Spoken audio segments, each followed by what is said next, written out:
zoológico. Pode imaginar. Então, a gente está ainda recuperando as nossas forças que, né, Dani? Foi terrível. Mas você está com 51 criança, né? E ainda tivemos um problema com o motorista, que ele sumiu. Foi chegar quase 1 hora e meia depois, não foi? Ninguém sabia onde ele estava. Ligamos para a empresa, onde é que está esse motorista? Não, ele disse que estava almoçando. Aí, 1 hora e meia depois, eu já estava com todos os pais esperando lá na frente e todo mundo já apreensivo, um monte de ligações. E aí eu liguei dizendo, olha, foi o motorista que desapareceu. 1 hora e meia depois, ele aparece. Gente, é terrível. Eu estou para fazer essa reclamação amanhã. Porque aí, aí não estaria ninguém no ônibus, graças a Deus. Se o ônibus desaparecesse, ou se o motorista desaparecesse por ser crente e ter o arrebatamento, ninguém ali dentro estaria, porque todos nós, né, servimos ao Senhor, graças a Deus. Deus abençoe. Glória a Deus, a Sarinha disse, Deus abençoe, irmã, não há de quê. O bicho que ela mais gostou foi o leão. Aí o irmão Andrade disse, ô Sara, mas você não tem medo que ele coma você? Que ela queria até trazer para casa, se fosse possível. Era. É isso. Quer falar também, Zé? De nada. Bom, gente, graças a Deus estamos aqui mais uma vez e dando continuidade à nossa escola dominical. É só bênção. Nós começamos a falar domingo passado sobre oração. E é um tema que, na verdade, sempre tem muito que se falar. E assim,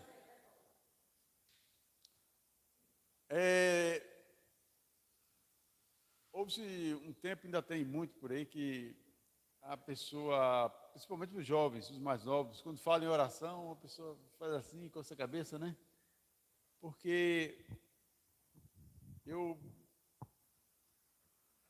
entendo, eu acho que é por causa de uma sistemática que se faz durante assim o chamado culto de oração, principalmente o tempo mais antigo, assim, que é aquela coisa monótona, assim, parada. Aí a pessoa lá ia lá orar. Imagine os jovens, né? Os outros assim gostam mais assim, de ser uma coisa mais agitada. Aí para o culto na igreja lá, e aí é o momento de oração. Aí só foi aquela coisa assim, ó Senhor, você olha, tem uns 2 ou 3 cochilando. Então, criou muito essa dinâmica, essa ideia de falta de dinâmica em oração. E que, graças a Deus, de um tempo para cá, a coisa vem se avivando mais e a gente vem perdendo, vem deixando essa ideia aqui da monotonia de oração e compreendendo que a oração é uma coisa fantástica. Oração é um negócio fantástico. Oração não é aquele negócio assim que você... Pode ser também, a depender do momento, mas a oração, você tem que compreender que a oração é um privilégio, é um presente que Deus nos deu. É um presente que a gente falou domingo anterior, 15 dias, né? Que Jesus conquistou na cruz por nós. Eu até dei exemplo daquela porta ali, quem lembra? O que foi que aconteceu na morte de Jesus? Quem lembra? O véu se rasgou de alto a baixo. E isso nos deu o quê? Nos deu acesso a Deus. Nos deu acesso a Deus. Então, você direto. Se ouve muito lá fora que diz, todos os caminhos levam a Deus. Verdade, sim ou não? Só existe um caminho que leva a Deus. Qual o caminho que leva a Deus? Vixe, rapaz, negócio sem crença, meu Deus do céu. Qual o caminho que leva a Deus? Jesus. Aí, Oswaldo, obrigado, Oswaldo. Então, primeira lição é essa. Não há, Jesus Cristo é o caminho, a verdade e a vida. O caminho, não há outro intermediador entre Deus e o homem que não seja Jesus Cristo. 1 Timóteo 2, 5. Alguém lê aí? Paulo, dá um microfone para Paulo. Eu gosto de ouvir a voz de Paulo, essa voz assim bem. E agora com essa barba bonita aí desenhada, pronto. 1 Timóteo 2, 5. Versículo 5.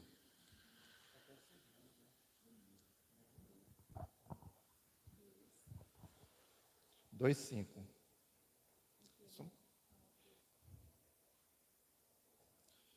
Porque há um só Deus e um só mediador entre Deus e os homens, Jesus Cristo, homem.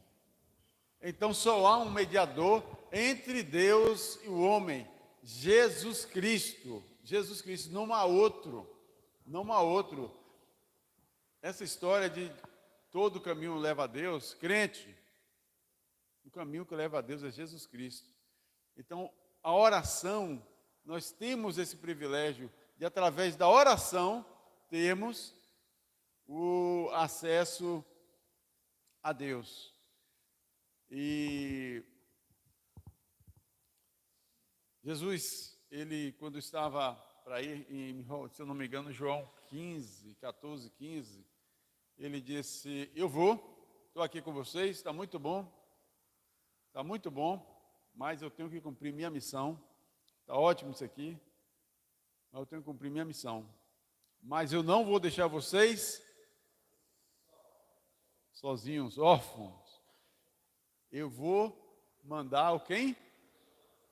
Consolador, que é o Espírito Santo de Deus. Glória a Deus. Gente, vocês sabem o que é isso?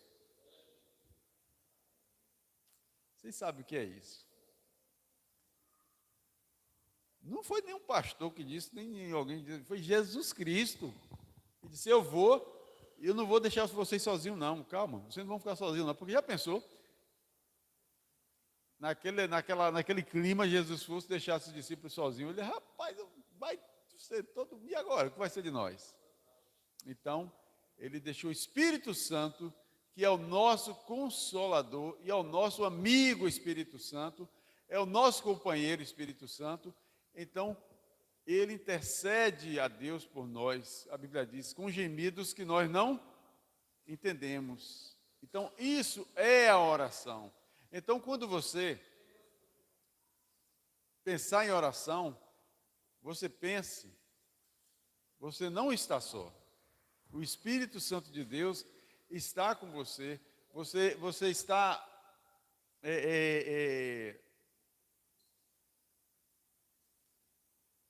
Vamos ler, Romanos 8, 34.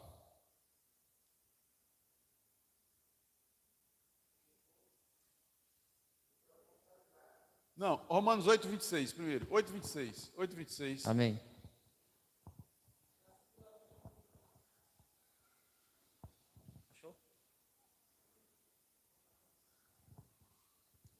Paulo já encontrou. Amém. Tem que ser ele mesmo. Primeiro, depois de Atos.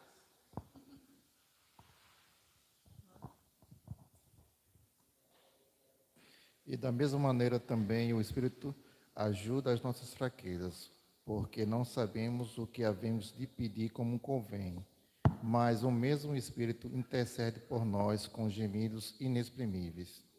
Com gemido inexprimível. Gente,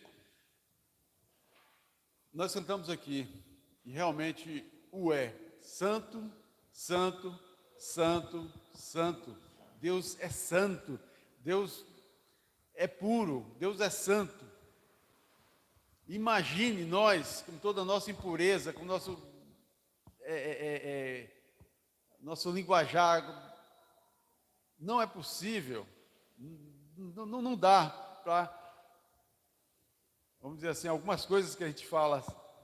Então, o Espírito Santo, ele intercede por nós com gemidos inexprimíveis. É como se você, o Espírito Santo traduzisse para Deus o que você está pedindo. Então, a oração, ela não é aquele momento de que você está ali. Eu falei domingo passado que a gente ia dizer a diferença entre a questão da reza e oração. Né? Crente reza? Não, né? Não, né? Às vezes. Oi? Não useis de vãs repetições. Então, qual a diferença? A reza, ela é um texto já pronto, em que você pega ali e você decora e começa a falar aquilo ali.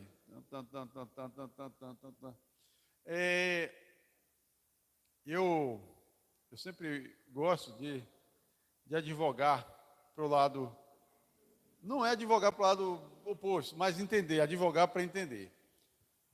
Algumas pessoas, as pessoas mais centradas, vamos dizer assim, do catolicismo, elas fazem as rezas, mas com o pensamento e o coração naquilo que ela quer. Então, por exemplo, ela quer que o filho dela que arrume emprego, por exemplo. Ao invés dela se sentar e abrir o coração, conversar com o Senhor, aí começa a fazer aquela coisa toda e tal, e com o pensamento na intenção, pedindo aquilo ali. Né? Mas foi isso que a palavra de Deus ensina para nós? Não é. O Senhor quer que você abra a sua boca, que você, seus lábios, confesse, diga o que você quer. O Senhor quer que você abra a sua boca e fale do seu coração o que você deseja. O que você deseja. E aí, como Bela citou um versículo ali, que não useis de vãs repetições. E, às vezes, vamos para nós agora, vamos voltar para nós aqui. Às vezes, acontece da gente ficar preocupado em usar alguns termos na oração, que você já usa aquilo ali de jargão, aquilo ali, que às vezes você fala de jargão, que acaba virando vã repetição. A verdade é essa. E que quem está chegando agora, os crentes novos, tem até dificuldade. Vixe, eu não sei falar isso. Inclusive, eu estou sentindo até falta dos adolescentes aqui. Não estou vendo aqui o pessoal aqui. Será que foi todo mundo para o Enem hoje, foi? Foi não, porque Yasmin está ali, né? Então, vamos lá. A prática da oração. Primeiro, precisamos ser auxiliados pelo Espírito Santo de Deus. Gente, a vida cristã, na verdade, ela não é uma coisa que você anda diz assim, não, eu dos crentes, hoje domingo eu sou crente, domingo eu vou para a igreja e tal, e vou lá e vou no culto, tal, participo, beleza. Depois eu vou levar, quando eu lembrar, eu vou trazer uma cestinha aqui e tal. E aí, durante a semana, esquece daquilo tudo. Gente, a vida cristã, na verdade, é um estilo de vida por completo. Você tem que ter o estilo de vida, precisa ser estilo de vida por completo. Porque a partir desse momento que o seu estilo de vida é cristão, é completo, você não vai ter dificuldade nenhuma para orar. Por quê? Porque a sua oração é 24 horas. Não é isso, Josimar? É Josimar ou Josimar? Tem aí não, né? Josimar, tem aí, Josimar. Sua oração é 24 horas, né, Bela? Você precisa esperar meio-dia para orar? Oi? Isso, exatamente. Mas a vida, gente, a vida do crente é uma vida de oração. Porque eu até, domingo passado, eu coloquei Júnior aqui na frente e perguntei ele da questão do amigo. Como é a sua relação com o amigo? Né? A mesma coisa, gente, nós temos o Espírito Santo de Deus, que é o nosso amigo, que está conosco todo momento, todos os instantes. Então, tudo que você for fazer, você tem a oportunidade de colocar diante do Senhor. E isso é uma oração. Isso é uma oração.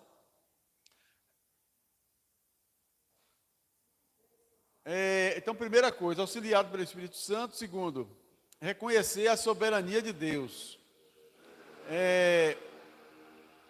Humildade. Lucas 18, de 9 a 14. Lucas 18, de 9 a 14. Será que vai ser outro que vai ser ler? Vai ler ou vai ser Paulo mesmo? Ele já está com o microfone na mão ali. Lucas 18, 9 a 14. Lucas 18, 9 e 14. Aguarda um minuto que eu chego já. Achou, irmão? Aí. Propôs também esta parábola a alguns que confiavam em si mesmo, por ser considerado justo e desprezava os outros. 2 homens subiam ao templo com o propósito de orar, um fariseu e outro publicano. O fariseu pôs-se de pé. Passou, irmão Oswaldo. O vento passou aqui. Só um instantinho.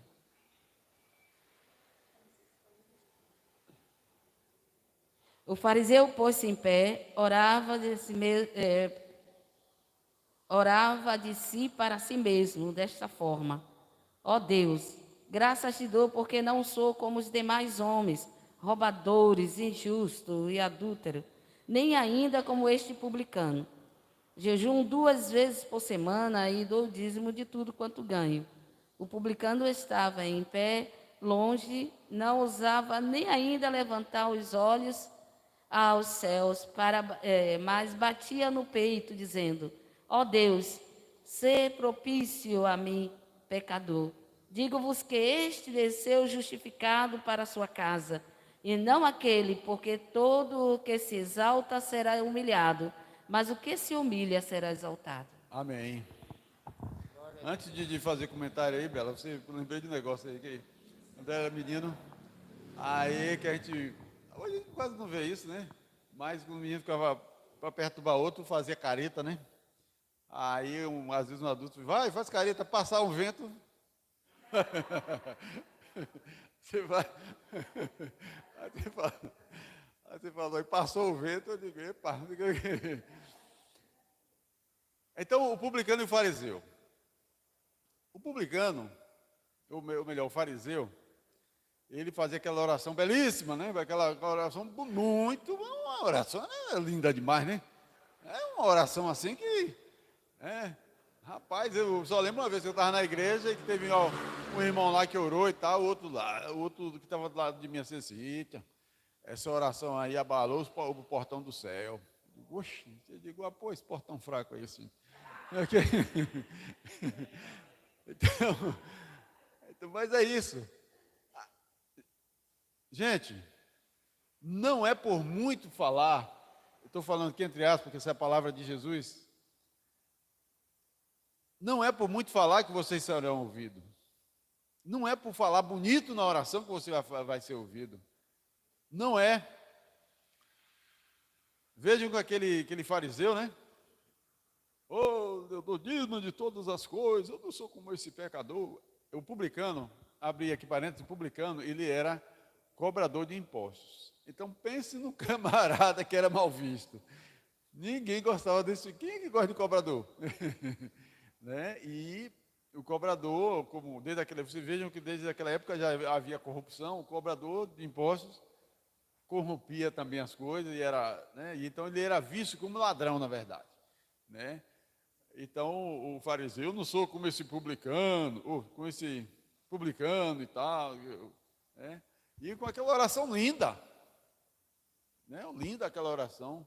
Então, desavisados ficavam assim, puxa, amém, oh, glória a Deus, amém, glória a Deus. E Jesus disse o quê? Negativo. Né? O publicano estava lá, Senhor, tem misericórdia de mim, Senhor. Não tinha coragem nem de olhar para cima. Isso é o quê? Um Humildade, gente. Humildade. Sem humildade, não tem efeito a oração. Você precisa reconhecer a soberania de Deus em sua vida. Não adianta, você não é nada, nem ninguém, você pode fazer o que for. Você tem que derramar seu coração diante de Deus, com humildade, reconhecendo a soberania dEle. E o Senhor vai contemplar seu coração. Não se preocupe não, em palavras bonitas, cheias, tal. O Senhor vai contemplar seu coração. Ela quer falar alguma coisa? O verso 11, ele já tem uma particularidade aqui bem acentuada. Ele diz que o fariseu pôs-se em pé, orava de si para si mesmo. Nem era orando para Deus, não, era de si para si mesmo. Né? O tamanho orgulho e prepotência e altivez. Altivez. A gente está vendo um monte de adjetivos aqui de alguém que se acha o autossuficiente, né? E aí Jesus vai lá no final e abate ele. Muito bem, muito boa observação isso aí. Bom, caminhando, eu quero falar agora de uma situação de prática nossa aqui de oração. Olha só,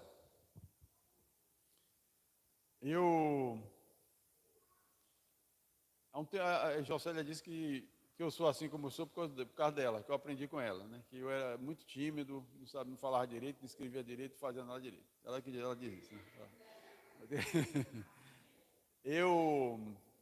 Eu costumo dizer, né, principalmente na situação lá que eu vivo aí, do onde eu moro, eu costumo dizer o seguinte, que eu não sou assim, muito bom de oratória, não sou, mas eu procuro sempre escrever bem. Não é que eu não estou me coisando, não, só estou dando eu chego lá no exemplo. E assim, uma das coisas que o pessoal, muita gente tem me falado, que tem me diferenciado, é porque as respostas que eu dou, escrita, essas respostas que eu trago, as coisas que eu trago escrita, fica assim, fica bom, muito bom. Então, por que eu cheguei a esse ponto? Pela prática. Pela prática. Mesmo que você não saiba fazer a coisa, mas você começa a praticar, daqui a pouco você vai. A mesma coisa é a oração, gente. A mesma coisa é a oração. Então, o que acontece? Se você não tem um hábito de orar, quando você está sozinho em sua casa, no seu canto, ali onde Jesus diz, entra no seu quarto, fecha sua porta, e que lá no esconderijo eu vou te ouvir, eu vou saber. Se você não tem essa prática de oração na sua casa, na sua vida, você não vai, vamos dizer assim, entre aspas, você não vai orar bem na igreja, vamos dizer assim, orar bem, né? Você não vai orar. Você acha que você não vai conseguir orar na igreja. Então você precisa orar em casa. Tudo bem, que a gente chama aqui minha casa é chamada casa de oração, né? A igreja é a casa de oração, né?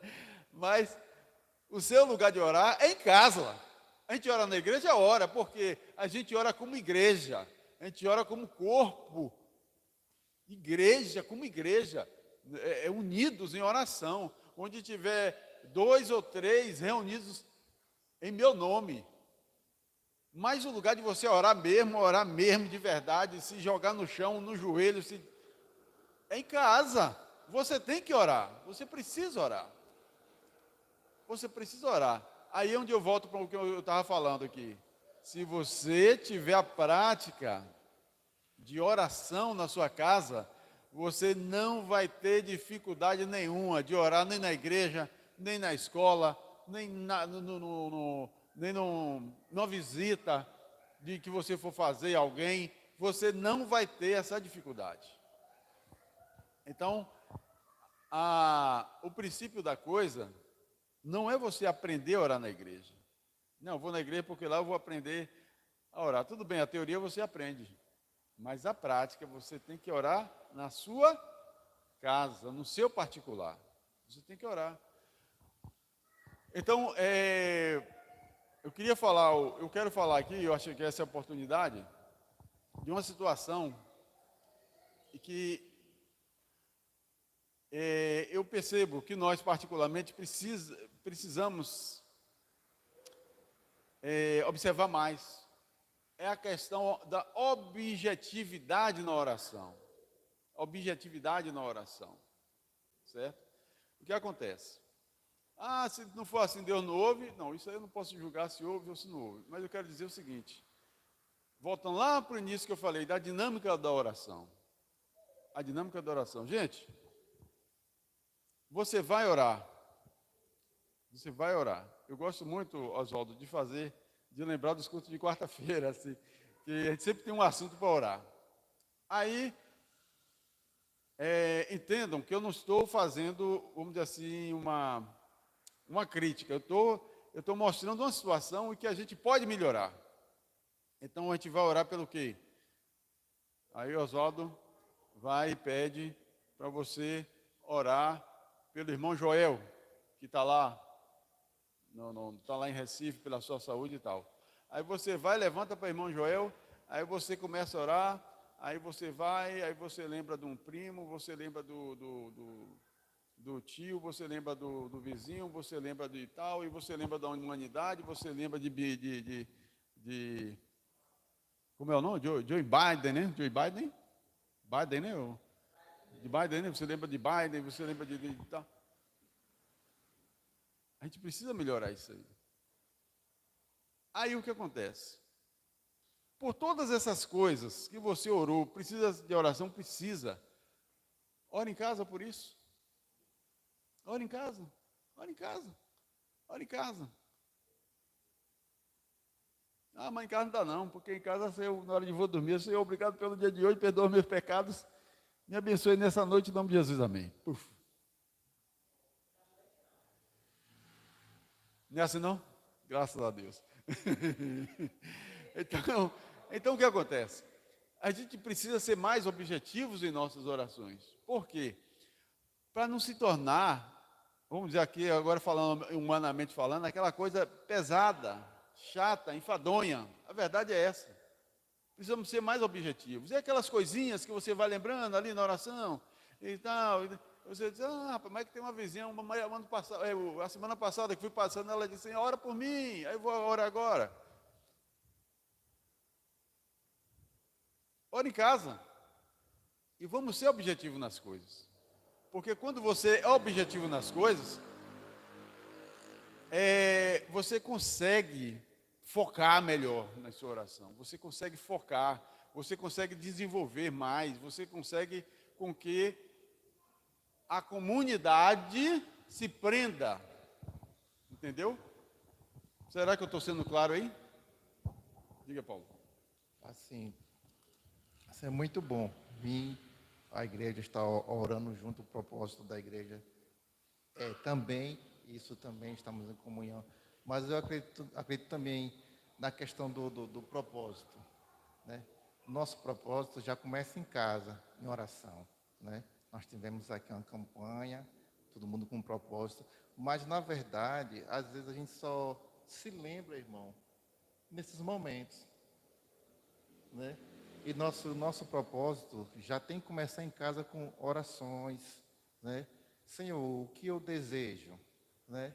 O que eu preciso. Então a gente já começa lá. Os propósitos, eu acredito que os propósitos mais importantes e os mais de valor já começam em casa. E se a gente não começa a criar essa maneira de chegar a Deus em oração, colocar nossos propósitos lá e criar uma condição, um tempo de estar orando com Ele, então fica até difícil, às vezes fica até difícil receber alguma bênção, alguma coisa, porque a igreja colocou um propósito, agora eu tenho isso para expor. Então não começa só aqui, como eu falo, começa em casa, a oração constante. E aí onde é que está a fase mais bonita do crente? É onde ele se encontra em casa, sozinho, onde ele pode refletir sobre a vida dele, onde ele enxerga os problemas, onde ele tem uma comunhão mais com Deus, onde ele pode chorar à vontade, Isso, né? exatamente. Ele pode chegar para quebrantar, Deus, na verdade. se humilhar, né? E colocar aquele propósito que você tem. Às vezes você tem um propósito que é só você e Deus. Às vezes só uma pessoa conhece, ou sua mãe conhece, uma coisa assim. E às vezes você está ali orando, pedindo a Deus, e você vê uma situação, você passa por uma prova por outra, mas você está pedindo a Deus. E de repente, você vê que Deus escutou sua oração. E as coisas acontecem Amém. no devido tempo. É. Isso não significa que você não possa trazer para a igreja, lhe ajudar em oração.